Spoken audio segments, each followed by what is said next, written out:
Paano maiwasang magkasunog sa paggamit ng appliances sa bahay? Ang DIY na ito ay hatid sa inyo ng ADESA.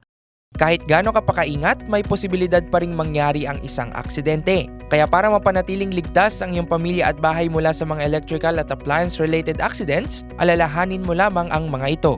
Una, mag-invest ka sa magandang quality ng saksakan at wire dahil karamihan sa mga mura ay hindi dumaan sa tamang proseso ng paggawa at maaari itong magdulot ng panganib bukod sa madali itong masira. Ikalawa, suriin mo muna ang wire ng appliances bago mo ito gamitin.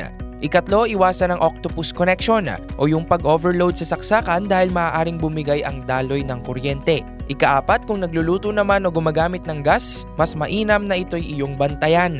At ikalima, katulad ng tao, pagpahingahin ng mga appliances. At kung meron kang extra budget, mas maganda kung mag-invest ka rin sa isang fire extinguisher. Gets mo ba? Sige nga, do it yourself! One day, isang araw, masayang naglalaba si Snowy.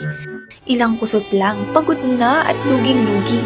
Samantala, si Witch Morgana, parang may hidden agenda. Si Witch Morgana, here to save the day pala. Just a quick tap on her phone, so fast! Washing machine ni Snowy is here at last. Yan ang delivery bilis ni ADESA. Installment approve bilis na, 0% interest pa up to 12 months.